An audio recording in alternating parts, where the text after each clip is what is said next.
अस्सलाम वालेकुम स्टूडेंट्स, मैं हूं अबरार अहमद और आप देख रहे हैं अबरार टेक टॉक्स। स्टूडेंट्स, आज हम CS 625 प्रोफेशनल प्रैक्टिस का लेक्चर नंबर 7 डिस्कस करने जा रहे हैं, जिसमें मैं मुकम्मल मिड टर्म की प्रिपरेशन भी करवाऊंगा और उसके अलावा जो भी इंपॉर्टेंट टॉपिक्स हैं वो भी कवर करवाऊंगा, बताऊंगा, साथ साथ हाईलाइट करवाऊंगा आपको। और इसमें आपकी जो प्रिपरेशन है वो 100% होने जा रही है, तो कोई भी पार्ट आपने मिस नहीं करना, सारे पार्ट जो है ना आपने साथ साथ देखने हैं। तो आगे बढ़ने से पहले जो है मेरी वीडियो को लाइक और मेरे चैनल को सब्सक्राइब कर लाजमी करें, ताकि आपको नई आने वाली वीडियोस मिलती रहें। तो बढ़ते हैं आज के टॉपिक की तरफ। तो वीक 7 में हम जो है इंटेलेक्चुअल प्रॉपर्टी राइट्स को कवर करेंगे, जिसमें इसका इंट्रोडक्शन होगा, confidential information, patent right, patents, copyright, और इसके साथ act permitted in relation to copyright, और remedies for breach of copyright, और उसके बाद प्लेजरिज्म।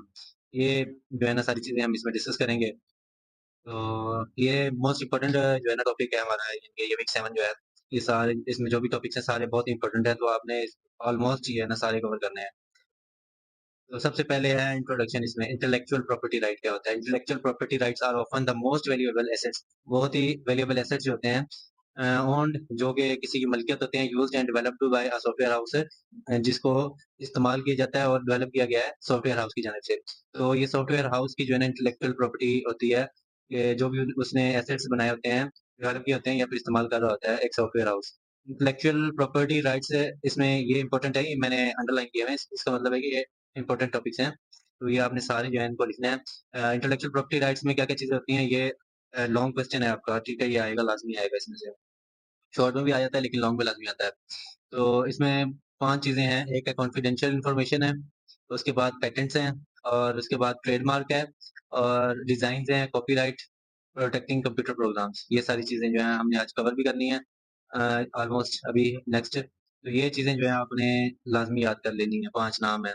इंटेलेक्चुअल प्रॉपर्टी राइट्स क्या होते हैं, उनमें क्या-क्या चीज़ें इंक्लूड होती हैं, तो ये सारी चीज़ें इंक्लूड होती हैं।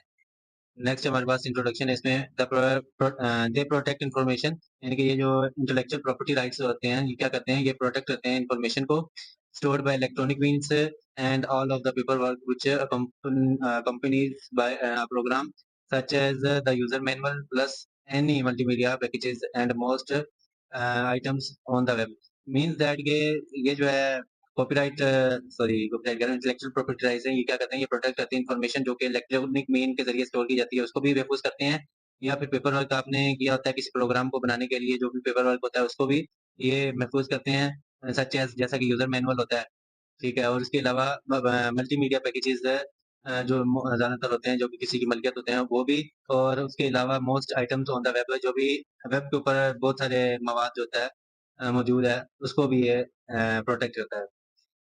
Great care should be taken to protect, exploit and enforce intellectual property, यानी कि कोई भी आपकी प्रॉपर्टी या जो भी चीज़ है उसके लिए ग्रेट केयर जो है वो मतलब अच्छी केयर जो है ना वो लाज़मी है, ताकि उसको प्रोटेक्ट किया जाए फैलने से, एक्सप्लॉइट या फिर यानी कि जो भी आपकी प्रॉपर्टी है उसका गैर कानूनी इस्तेमाल होने से।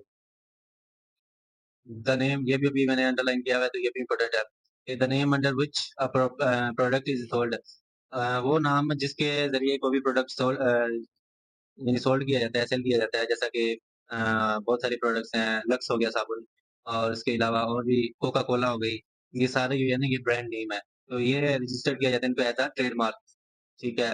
The hardware or a process used in the manufacture may be protected by a patent, यानी कि हार्डवेयर या फिर वो प्रोसेस है जिसके ज़रिए कोई चीज़ मैन्युफैक्चर की जाती है, ठीक है? उसको कहते हैं पेटेंट। हार्डवेयर अगर किसी ने बनाया हो या फिर वो कोई चीज़ वो प्रोसेस जिसके ज़रिए उस चीज़ को बनाया गया हो, जैसे अभी कोका कोला का फ़ॉर्मूला है, ठीक है? ये मतलब या कोई भी चीज़ है जो कोई भी कंपनी एक बनाती है, जैसे हमने बनाया JF-17, या अमेरिका के और बहुत सारे फाइटर जो जेट्स हैं, जहाज़ हैं, तो ये सारे जो हैं एक तरीके के ज़रिए बनाए गए हैं, जो कि उनको प्रोटेक्ट किया जाता है पेटेंट्स के ज़रिए, पेटेंट राइट होता है, जिसको कोई और इस्तेमाल नहीं कर सकता। And the look of the product, जो भी प्रोडक्ट की लुक होती है, उसको रजिस्टर किया जाता है डिज़ाइन रजिस्ट्री के अंदर। और software can be protected bye copyright, जो सॉफ्टवेयर है, इसको कॉपीराइट के ज़रिए जो है प्रोटेक्ट किया जाता है। ये सारी चीज़ें इम्पोर्टेंट है।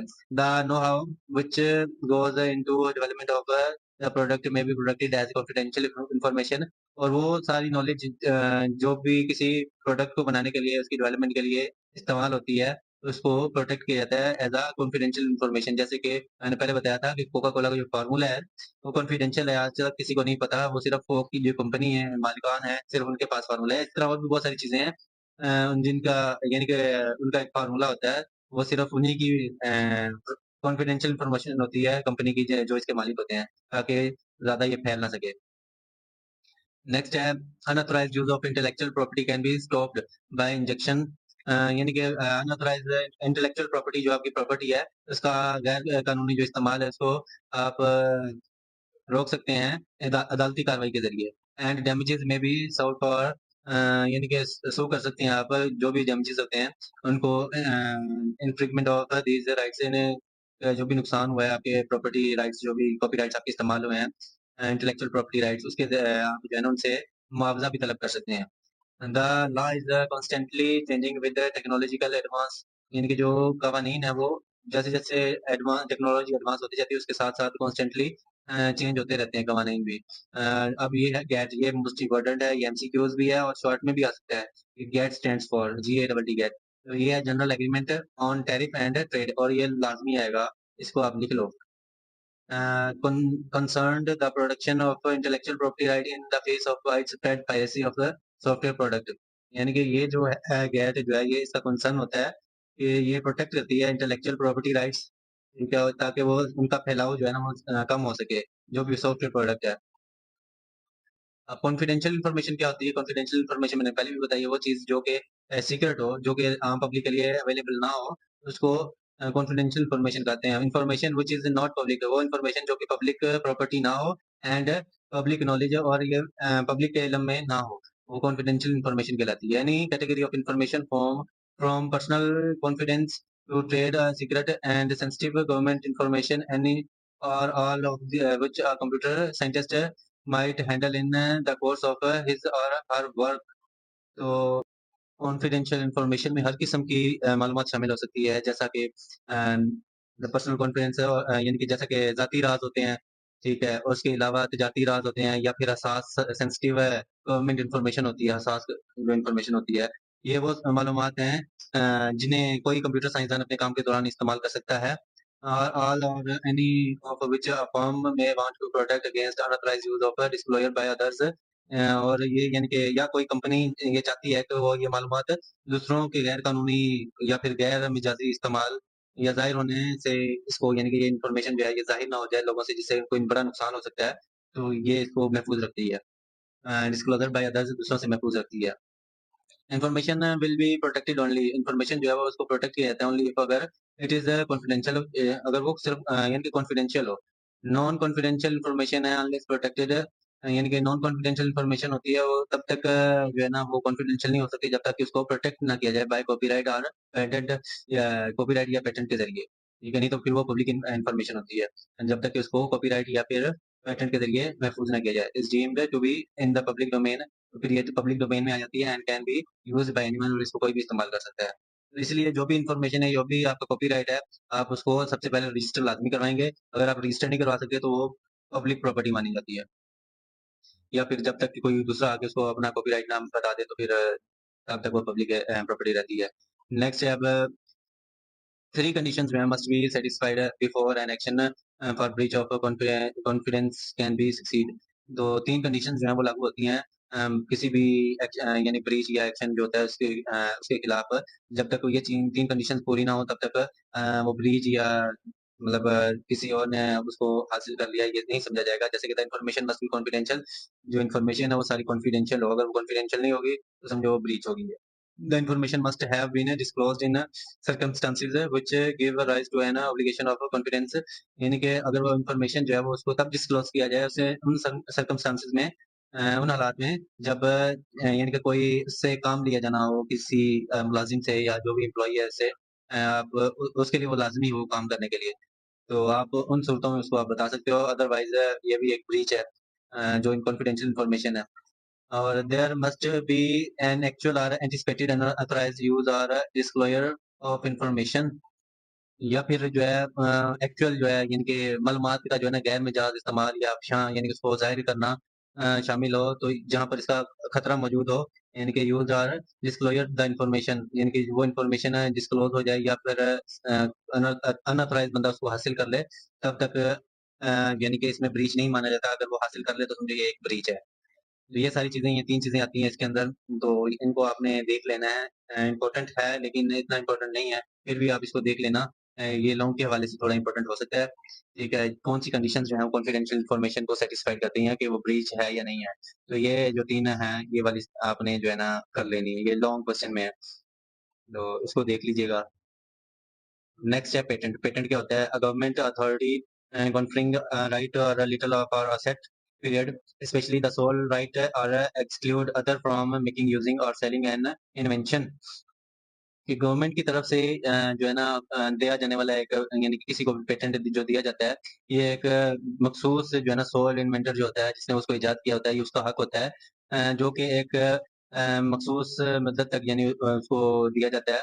और इस तब तक इसको कोई भी जो है ना वो ना ही बना सकता है, ना इसको यूज कर सकता है, ना ही फिर उसकी जो इजाद होती है उसको सेल कर सकता है, उसकी जो इन्वेंटर होता है उसकी इजाजत के बगैर।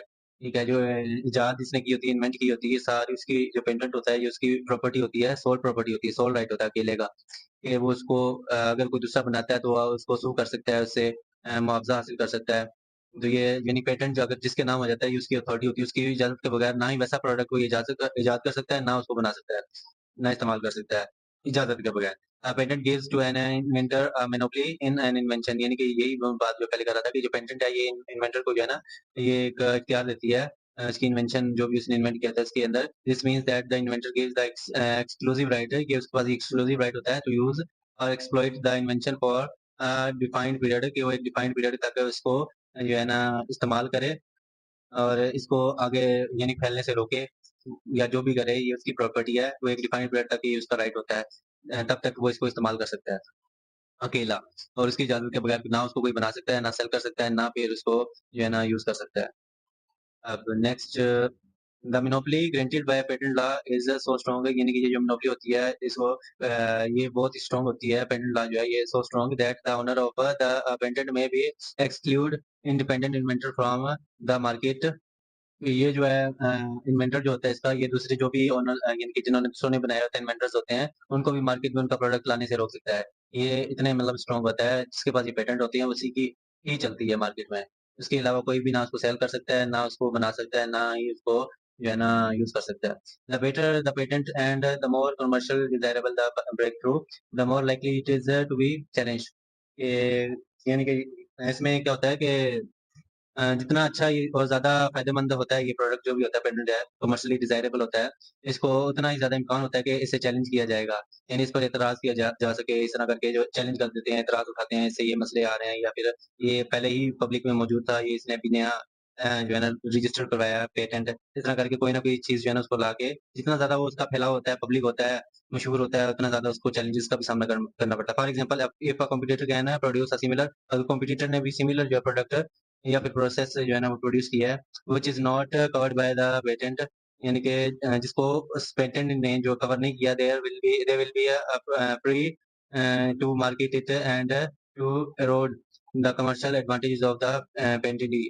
यानी कि अगर यानी कि वो जो भी इसने चीज़ बनाई है वो इतनी अच्छी है, मीन्स कि अगर मुकाबले की कंपनियाँ जो हैं कोई ऐसा मिलता-जुलता प्रोडक्ट बना लेती हैं या तरीका बना लें, जो पेटेंट में शामिल ना हो, तो वो इससे आज़ादाना तौर पर मार्केट में बेच सकती हैं, और इससे असल जो पेटेंट वाले शख्स को जो है ना वो कम फ़ायदा जो होता है उसका वो कम हो जाता है। जो असल patent if they can prove that the subject matter of the patent has been used or disclosed before they can invalidate the patent, अगर यानी कि वो ये प्रूव करने में साबित करने में कामयाब हो जाते हैं कि ये जो भी पेटेंट जो है जिसके नाम पे ये पेटेंट है, इससे पहले ये चीज़ मौजूद थी, इसके रजिस्टर होने से, और लोग इसको इस्तेमाल कर रहे थे, तो फिर उसको इनवैलिडेट भी किया जा सकता है उसके पेटेंट को। तो काफ़ी चैलेंजेस का सामना भी होता है, तो ये चीज़ें भी जो है ना ज़हन में होनी चाहिए। और उसके बाद है patent act merely set out a number of criteria which must be satisfied before N invention can be patented, यानी कि पेटेंट एक्ट जो है ये कुछ क्राइटेरियाज़ जो हैं उसको भी सेट करता है, जिनको पहले जो है ना उसकी पेटेंट देने से पहले सैटिस्फाइड किया जाता है। वो कौन-कौन से हैं, ये वाले जो है ना इम्पोर्टेंट है, ये वाले आपने अपेंडेड में आल्सो ग्रांटेड इफ, ये चीज़ें जो इम्पोर्टेंट है इसको आपने देख लेना है कि अपेंडेड में also only be granted if, एक पेटेंट जो है वो तब दिया जाता है किसी को अगर तो उसमें क्या इन्वेंशन इज़ न्यू, अगर इजाद जो है वो नई हो और it involves N invention step, और इसके अंदर जो है ना कुछ नई इजाद जो है वो इन्वेंशन स्टेप इसके अंदर मौजूद हो। It is capable of industrial application, और इसका इंडस्ट्रीज़ के अंदर इस्तेमाल जो है ना वो कैपेबल हो, यानी किया जा सकता हो। The subject matter of the invention does not fall with in an excluded class, यानी कि जो चीज़ें ममनुआ चीज़ें हैं, उनमें उस क्लास में ये शामिल ना हो। जो भी सब्जेक्ट है, ये इन्वेंशन है, जो मना की गई चीज़ों उनमें से ये शामिल ना हो, तब इसको ये सारी जब चीज़ें सैटिस्फाइड हो जाती हैं, तभी उसको पेटेंट जो है वो दिया जाता है। अब it is possible to patent something which is more than just a program, something which can be called for simplicity a program plus. ये एक प्रोग्राम जो है ना, कोई भी प्रोग्राम है, वो भी पेटेंट में शामिल हो सकता है, तब अगर जो है ना उसके अंदर जो है प्रोग्राम प्लस जो है उसकी जो है ना लुक मौजूद हो, तभी वो पेटेंट में शामिल हो सकता है, अदरवाइज वो शामिल नहीं हो सकता। Something which can be called for simplicity a program plus, यानी कि एक प्रोग्राम जो है वो उसमें शामिल हो सकता है जब वो प्रोग्राम प्लस में शामिल हो, यानी कि computer program is not excluded from patentability if it proceeds, or it's capable of producing a future technical further technical effect beyond the normal physical interaction between software and hardware, कि जो एक programme है वो उस तक यानी कि is not excluded from patentability, अगर उसके अंदर यानी कि वो प्रोड्यूस कर रहा हो, कैपेबल हो कि वो कोई चीज़ यानी कि हार्डवेयर के साथ मिलकर कोई नई चीज़ बना रहा हो, तभी वो पेटेंट में शामिल हो सकता है। अगर ये चीज़ वो नहीं कर रहा तो फिर उसको हम एक्सक्लूड कर सकते हैं। जैसा कि it is potentially patentable if it make something else do something, यानी कि इसको तब इट इज़ पोटेंशियली जो है पेटेंटेबल है, अगर वो कोई चीज़ बनाता हो या फिर कुछ नया कर रहा हो, तभी उसको पेटेंट में शामिल कर सकते हैं। Otherwise it is not capable, अगर वो कैपेबल नहीं है चीज़ें बनाने में या कोई special effect technical effect produce नहीं कर रहा, तो उसको हम पेटेंट में शामिल नहीं कर सकते। तो एक कंप्यूटर प्रोग्राम में जो है ना जब वो एक सॉफ्टवेयर के साथ एक हार्डवेयर भी शामिल हो और वो कोई काम कर रहे हैं, जैसे कि ऑटोमोबाइल्स होती हैं या फिर कोई ऐसी चीज़ जो खुदकार हो, रोबोटिक्स हो, तो और वो कोई मखसूस काम कर रही हो, तो इसको फिर पेटेंट के अंदर शामिल किया जा सकता है। अदरवाइज एक जो है ना प्रोग्राम है, कंप्यूटर प्रोग्राम, वो पेटेंट के अंदर शामिल नहीं हो सकता। ये तभी और जब ये दोनों चीज़ें मिलकर कोई नया काम करती हैं, तो उसको प्रोग्राम प्लस कहते हैं। अब कॉपीराइट जो है ये क्या होता है? द एक्सक्लूसिव लीगल राइट जो होता है given to an originator or an assignee to print, publish material and authorise other to do the same. Means कि कॉपीराइट जो होता है ये एक ऐसा वो है, हक है जो कि तख्लीकार जो होता है, यानी कि असाइनी होता है जिसने वो चीज़ बनाई होती है, तख्लीक की होती है, और उसके अलावा या फिर जिसको ये हक दे दिया जाता है, ओरिजिनेटर होता है।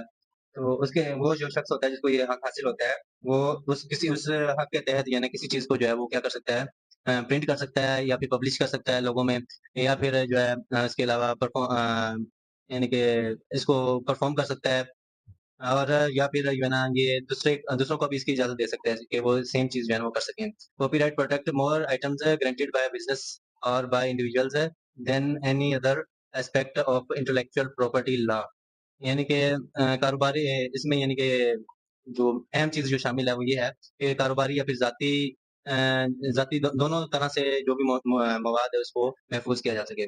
कॉपीराइट प्रोटेक्ट मोर आइटम्स है, ज़्यादा से ज़्यादा आइटम्स जो है गारंटीड बाय बिज़नेस, या जो कि बिज़नेस के ज़रिए गारंटी की जाते हैं, या फिर इंडिविजुअल के ज़रिए and other aspects of intellectual property law, तो या फिर दूसरे एस्पेक्ट्स जो कि इंटेलेक्चुअल प्रॉपर्टी लॉ के अंदर शामिल होते हैं। It can protect business letters, manuals, diagrams, computer programs, यानी कि ये जो है प्रोटेक्ट करते हैं बिज़नेस लेटर्स को, जो उसके मैनुअल्स को, डायग्राम्स को और कंप्यूटर प्रोग्राम्स को।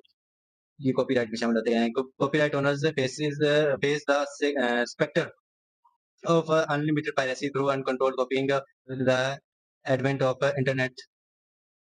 ये इंटरनेट जो है इसके आने के बाद एक बहुत बड़ा मसला जो है ना वो पैदा हुआ। वो ये है कि बगैर इजाज़त के लोग जो है इसको कॉपी करना शुरू हो गए, या फिर मवाद जो है ना वो पायरेसी के अंदर आ जाता है, यानी कि वो फैलना शुरू हो गया। इससे कॉपीराइट जो मालिकान हैं उनको नुकसान का काफ़ी हद तक जो है ना खतरा ये बढ़ गया है इंटरनेट के आने से। With the advent of internet के आने की वजह से जो है ना कि पायरेसी और अनकंट्रोल्ड कॉपिंग ऑफ दैट कॉपीराइट, ये जो है ना बहुत ज़्यादा मतलब इसका मसला आ रहा है। What will be probably see over the next few years are stronger law, more rights for copying copyright owners with widespread licensing schemes and greater use of technical anti piracy और copy monitoring devices and electronic rights management system.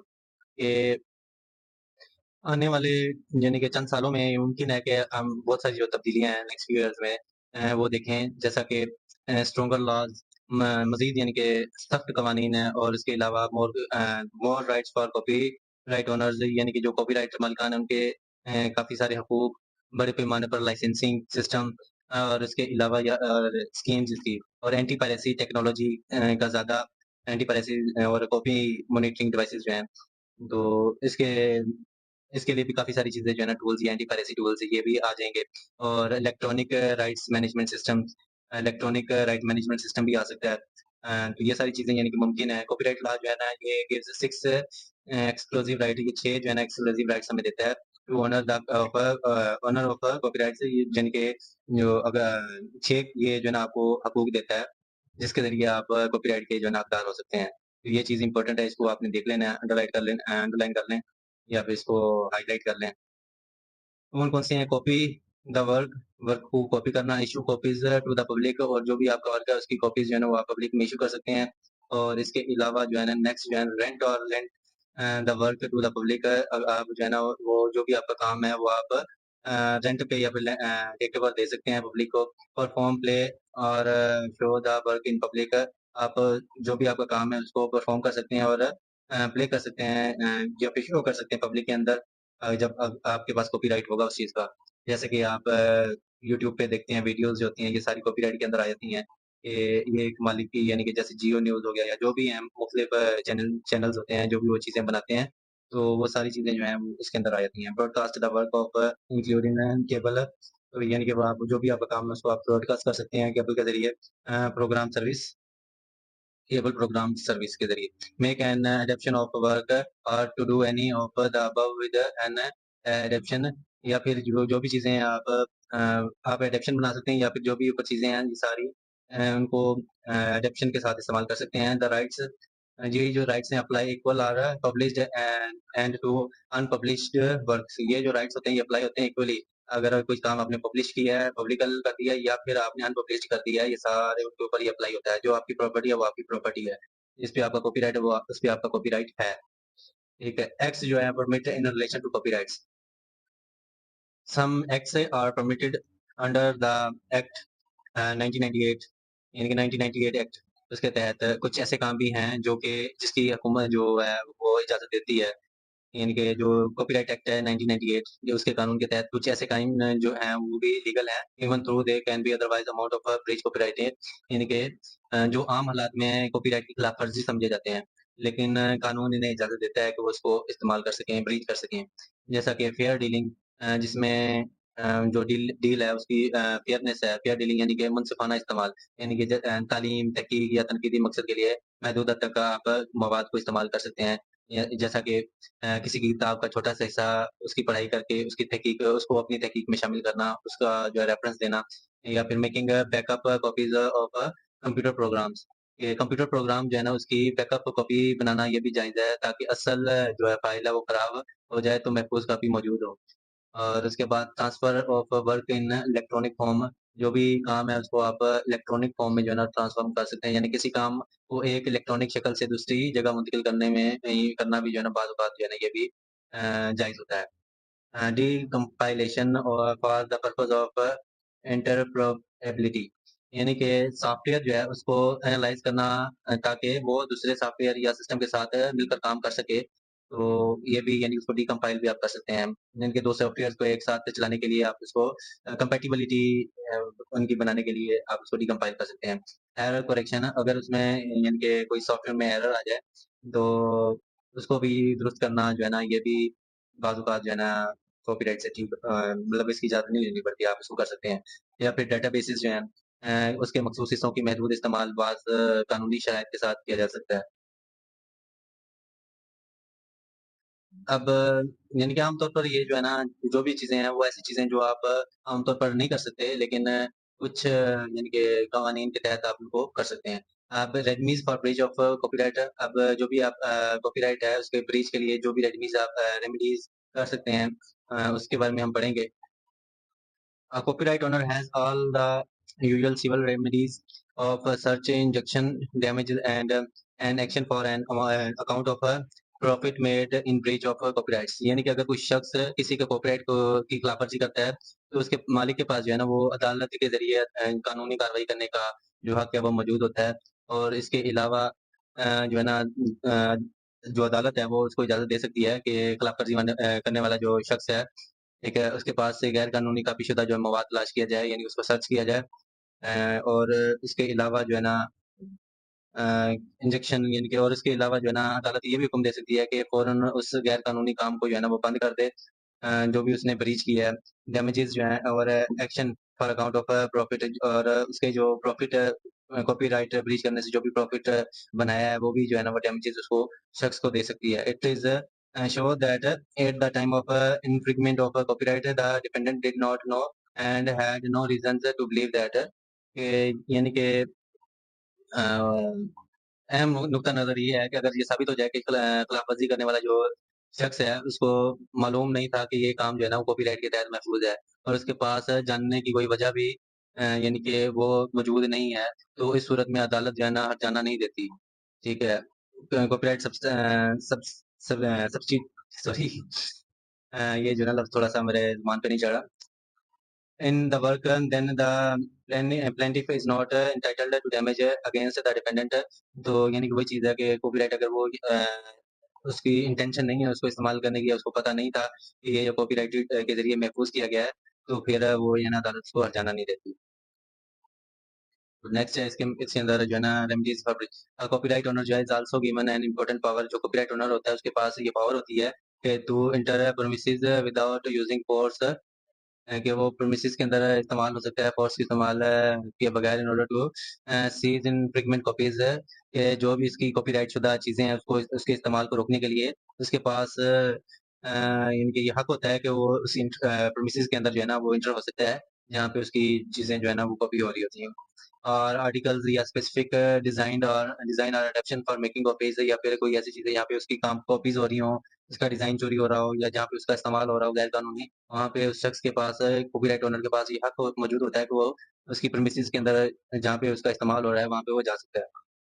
Plagiarism क्या होता है? The plagiarism तो ख़ैर हम सबको पता है वीडियो के अंदर है। इसके अलावा कोई चीज़ तो आती नहीं है ना कि आपने असाइनमेंट बनानी है तो उसमें प्लेजरिज्म नहीं होना चाहिए, ये काम करना है तो प्लेजरिज्म ना हो। प्लेजरिज्म प्लेजरिज्म सुन-सुन के इसके बारे में आई थिंक आपको पता होगा कि प्लेजरिज्म क्या होता है। The practice of taking something someone else work or idea and passing them off as one's own, यानी कि जो वो प्रैक्टिस जिसके अंदर आप किसी का काम जो है या फिर आइडिया है एंड उसको इस्तेमाल करते हैं और उसको पास कर देते हैं आगे किसी और अपने अपना बनाकर, यानी कि किसी और का काम आप अपना बनाकर आगे पेश करते हैं तो इसको प्लेजरिज्म कहते हैं। All of the following are considered plagiarism. इनमें से जो भी चीज़ें ये सारी प्लेजरिज्म के अंडर आती हैं। कौन-कौन सी चीज़ें हैं? तो ये चीज़ करनी है और प्लेजरिज्म क्या होता है ये भी आपको पता होना चाहिए, ठीक है? Um turning in someone else work as your own, यानी कि दूसरों का जो काम है उसको आप अपना बना लें, या कॉपिंग वर्ड्स और ideas from someone else without giving credit. अगर आप किसी और के आइडियाज़ जो है ना उसको इस्तेमाल कर लें, कॉपी कर लें और उसको आप क्रेडिट ना दें कि ये आपने कहाँ से कॉपी किया है, ये भी कॉपी इसके अंदर प्लेजरिज्म के अंदर आ जाता है। और failing to put quotation in question mark, या फिर आप जो है ना फेलिंग अगर फेल हो जाते हैं एक कोटेशन देने के लिए इन क्वेश्चन मार्क के अंदर, तो तब भी यानी कि ये प्लेजरिज्म के अंडर आता है। Giving incorrect information about a source of quotation, अगर आपके पास जो भी कोटेशन है, ठीक है, उसका आपके पास सोर्स नहीं है मौजूद है, तो इनकरेक्ट इन्फॉर्मेशन आप देते हैं तब भी ये प्लेजरिज्म के अंदर आता है। Changing words but copying the sentence structure, आप वर्ड्स चेंज कर लें लेकिन जो सेंटेंस का स्ट्रक्चर है उसको same as it is use कर रहे हो। Of source without giving credit, उसको क्रेडिट दिए बगैर जो है ना आप किसी का काम जो है ना वो अपने लफ्जों में आप लिख दें तब भी वो जो है वो प्लेजरिज्म के अंदर आता है। और कंप्यूटर प्रोग्राम यानी कि चेंजिंग वेरिएबल नेम्स ओनली, जो इनमें आप सिर्फ वेरिएबल्स के नेम चेंज करते हैं और not changing the structure of flow of a program, जो भी प्रोग्राम है उसका आप स्ट्रक्चर है उसको चेंज नहीं करते, वो एज इट इज रहने देते हैं, तो ये भी प्लेजरिज्म के अंदर आ जाता है। Plagiarism plagiarism plagiarism. Thanks for watching अपना टेक टॉक्स। आई होप ये वीडियो काफ़ी लंबी हो गई है, तो इसको आप जो है ना इसमें जितनी भी चीज़ें हैं वो आपकी क्लियर हो चुकी होंगी। तो अगर आपको कोई भी मसला आ रहा है, कोई भी दिक्कत आ रही है तो आप जो है ना मेरे व्हाट्सएप नंबर से कॉन्टैक्ट कर सकते हैं। एक अगर आपको किसी किस्म का कोई मवाद चाहिए तो वो भी आपको मिल जाएगा। इसके पास्ट पेपर्स हो गए या फिर एमसीक्यूज़ वगैरह तो वो भी आपको मिल जाएँगे। एंड और इसके अलावा जो है और मेरी वेबसाइट है लर्नक्राफ्ट लैब के नाम से, आप इसको भी विज़िट कर सकते हैं, वहाँ पे भी आपको चीज़ें मिल मिल जाएँगी। Thanks for your supports. Allah हाफ़िज़।